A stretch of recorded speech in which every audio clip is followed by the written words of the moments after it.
Do you remember who you were before the world told you who to be? I had no idea who I was for the first 28 years of my life.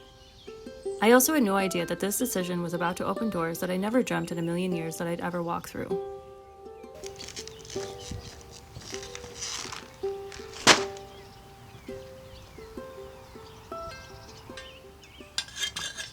Just as I shared in my previous video, I quit my upholstery job 5 days before going to Joshua Tree, where my entire perception of life and the nature of reality completely transformed. Leading up to my decision to quit in November of 2017, I had been having a lot of intrusive thoughts about hurting myself at work on a daily basis, despite all of my efforts towards mindfulness. Not to mention the physical toll it had already been taking on my body.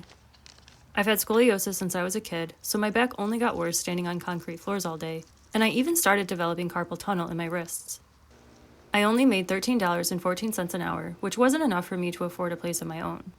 And I spent every waking second of every single day that I was in that building internally screaming at the top of my lungs, "What the f*** am I doing here?" I got sexually harassed by men twice my age, and one of them even spread false rumors about me around the factory so that people wouldn't talk to me. No matter how great of a job I did at upholstering each piece of furniture I touched, the only future I had at that company was the exact position I was in, and nothing more. Every morning, I would sit in my truck until 6:58 a.m., dreading clocking in. It was like Groundhog's Day. Everyone showed up to work, parked in the same spot, carrying the same coffee mug and lunch pail, posting up at the same workbench, and knocking out another 8 hours of the exact same thing they did the day before. Most of the people I worked with had already been there for 20, 30, even 40 plus years. And you could tell by the cracked skin on their swollen fingertips that their bodies hadn't had a break all that time either. Everyone told the same jokes, listened to the same radio station, and complained about the same thing day in and day out. I knew deep down it wasn't where I was meant to be. I knew there was more to my life than working a dead-end job, especially after spending my last 6 months there helping another department restore college furniture, which equated to me taking over 3 fully grown men's work while they sat chatting in the back corner of their room, soul-rolling through 1 or 2 sofas a day. Not letting me take an unpaid week off from my trip to California was the final straw that broke the camel's back. Instead of sticking it out and draining all of my energy at a job that I absolutely hated, something deep down told me that everything was going to work out if I just trusted where I was being guided to go. So I finally decided to say screw it and took that leap of faith. This wasn't the first time I relied solely on myself to create an income, which I think is why it didn't really feel like a risk to me. I knew that I'd be good. The first time I worked entirely for myself was in 2010 when I was 21 years old. Up until that point, I had worked a few months at a local restaurant as a teenager, until the boss got angry and punched a metal counter because I accidentally messed up a delivery order. I left crying and never went back for my last paycheck. Not long after that, I worked at Taco Bell for 2.5 years, where I eventually started my photography business in 2008, a cleaning business in 2009, and working at my family's restaurant later that same year. It was so fun to build and create all of these ways to make income. But eventually I started to feel burnt out and left Taco Bell. A few months after that, my family's restaurant shut down, which left me with no choice but to give both my photography and cleaning businesses my undivided attention. Things really picked up those next few years, until I eventually moved away from my hometown in July of 2014. I ended up giving my cleaning business away, and I got a job as a sewer in a factory making soft utility cases for gun cleaning kits for the military. A few months later, I picked up another job waitressing and continued my photography business on the side. Eventually, I ended up moving back to my hometown at the end of 2015, where I got my upholstery job at the furniture factory. I learned a lot throughout all of those experiences, both what I liked and didn't like, as well as plenty of skills that contribute to my work ethic today. However, one of the most prevalent things that I learned about myself was that I'm not meant to be an employee. I've always had a hard time taking orders from authority, mostly because I dealt with a lot of people in higher positions who abuse their powers when dealing with me. And so being the kind of person that goes above and beyond at work, I physically cannot take orders from people that I don't respect, especially if those people in leadership roles don't even work themselves and get paid to just walk around and chat with their friends all day. I've also found that most companies expect people to work until their eyes are bleeding and their back is breaking for a few pennies that barely cover basic necessities, and it honestly makes me sick. I spent months fighting to get raises for the sewing department at my previous factory job because $9 an hour was absolutely ridiculous for the workers who had been there for decades. After they gave us a measly 5-cent increase, I quit. I've also learned that it's never a good idea to work with your family. I never felt more degraded or taken advantage of in a workplace than when I worked with them. And even if you actually have a healthy and respectful dynamic with every single member involved, it still may not be the best idea. Funnily enough, even though it paid the least out of all the jobs I was ever employed at, Taco Bell was by far the best, simply because of the mentality of the environment and the people I got to work with. And even though jobs are purely for making money, I personally believe that the environment and the way that you're treated ultimately makes or breaks a job through and through. I've never been one to buy into the idea of there ever being any such thing as a safe job. No matter what career path we choose in life, there will always be risks involved. I believe that the system is designed to keep us small. And when we depend on climbing the corporate ladder, we're ultimately handing over our power and limiting our earning potential. Life is way too short, and for me, taking matters into my own hands always felt more reliable than wasting my time at a meaningless job where I felt trapped and depressed. And as someone who's always been driven by a sense of purpose and meaning, I've always been more focused on freedom of time and quality of life rather than an income objective. Before I continue, I just want to add that this video is no way intended to judge anyone who's working a 9-to-5 job. I'm not saying that they are all bad and that you shouldn't have one. I'm just sharing my own personal experience. As long as you're happy with what you're doing, then I fully support you in having a more traditional career. I'm also not advising that you quit your job because that is a major life decision that should only be made if you feel that it's right for you and that you have a plan as well as resources in place before you quit. Entrepreneurship is a very risky path and it is not for everyone. You have to be willing to fail over and over again because there's always going to be tons of failure, disappointments, and setbacks before you ever succeed at anything. So I absolutely do not believe that the way I live my life is the right or only way to go about it. I've made a lot of choices in the past 7 years purely for the growth of it.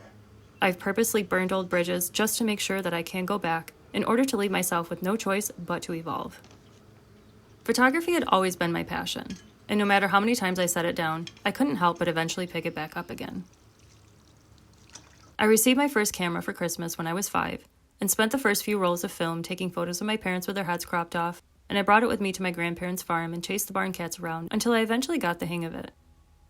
I officially fell in love with photography as an art form when I attended my older cousin's graduation party when I was 12. I can still remember a few of her black and white stills that really captured my attention and spoke to a part of myself that I never knew existed.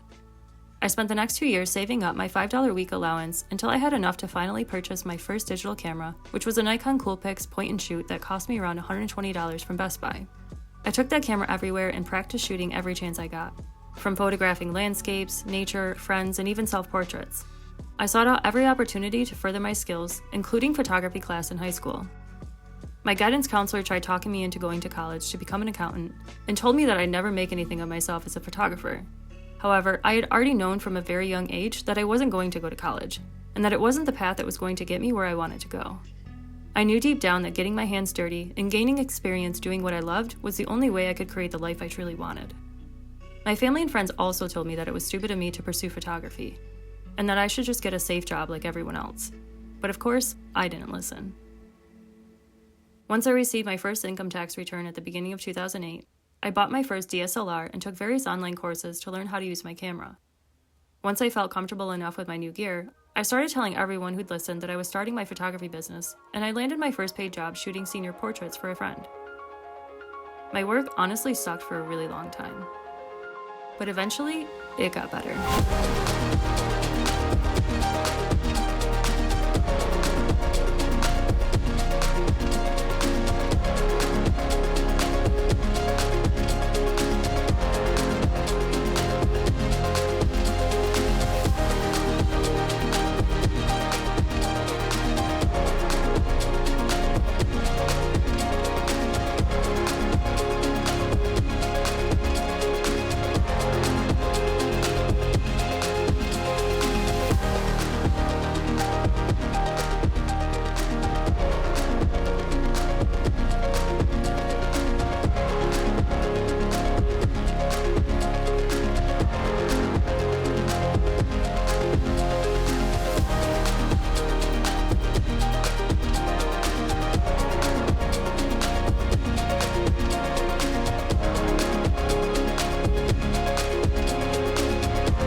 Giving my photography business my full attention felt like a no-brainer, and made quitting my job feel all the more right.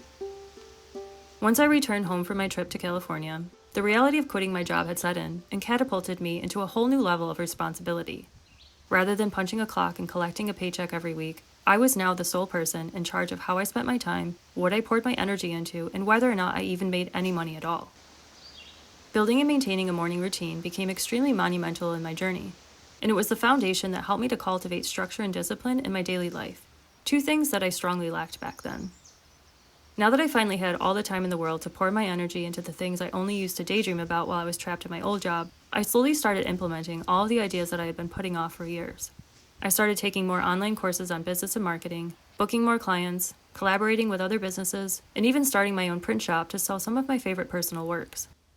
Pouring myself back into my passions brought my spirit back to life. It felt so good to finally see what I was capable of when I really applied myself. Not to mention the fact that I had proven to myself once again that I can trust my intuition over other people's opinions. Had I understood this sooner, I would have stopped sharing my personal business and plans with the naysayers, who constantly questioned my sanity in the pursuit of what lights me up. Because if we're not careful, other people's opinions can easily become our own limitations. In the end, the same people that tried to discourage me from following my passions were the exact same people who expected me to show up to every birthday party, cookout, and event with my camera in tow to capture everything for free, even full-blown portrait sessions to document their personal milestones. Once I quit my job to pursue photography full-time, I had to set some serious boundaries with the people in my life who continued to expect me to give them free services, since this was now my livelihood and my only source of income. Needless to say, 99% of those people never asked me to work for them again once they learned that they'd have to now pay for my services. Had I known that from the very beginning, I would have made a lot of different choices when I initially started my business, including never working for free. One of the things that made it easier for me to quit my job was the fact that I had moved back home 8 months prior, so I didn't have the usual bills or a partner or kids to take care of. And since I already couldn't afford to live on my own with the little income that I was making from my full-time job at the furniture factory, I figured I really didn't have anything left to lose. Instead of pouring all of my best energy into a job I hated and was never going to get me anywhere, it was my chance to actually make something of myself and my business. Now, I've made plenty of mistakes when I decided to quit my job, and one of the biggest mistakes I made was not saving up enough money in preparation to quit.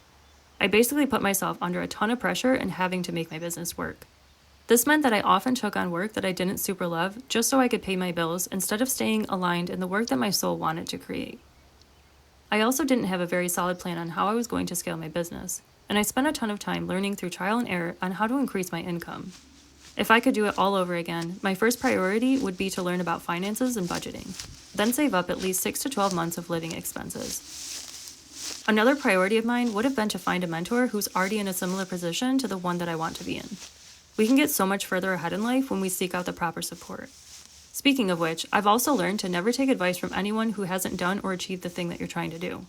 Their advice and opinions are completely irrelevant, and following them will only take you further off your path. Prior to quitting my job, I kept trying to live my life in the way that other people and society wanted me to, instead of following the things that I really felt drawn to. And honestly, there's nothing scarier than holding yourself back from ever going after the things you want and settling for a life that someone else created for you. Quitting my job led me to having to make a ton of sacrifices. My income was very inconsistent since I didn't have a guaranteed paycheck each week, and I had no choice but to prioritize my needs over my desires. This meant that I had to say no to a lot of the day-to-day pleasures that most people take for granted. I also knew that my choice to quit my normal job meant that I'd have a major gap in my resume once again. And even though things were going surprisingly well, most of the people in my life still thought that I was absolutely insane for pursuing such an uncertain path. Luckily for me, I've always been the underdog, so their doubt only further motivated me to keep on going. On average, we spend about a third of our lives working. We might as well spend that time doing something we love. And subsequently, following your passions is the easiest way to become more of who you're meant to be. If it excites you, it's meant for you, even if it doesn't last forever. I believe that our society puts way too much pressure on us to pick a career and stick with it until retirement. Everyone is unique, and we're all meant to follow our own paths. And as long as you follow what you're most passionate about and have faith that the universe always has your back, you will get wherever it is that you're destined to go. And even when you come up against roadblocks, they're just another opportunity to learn a new skill and show yourself just how resourceful you can truly be.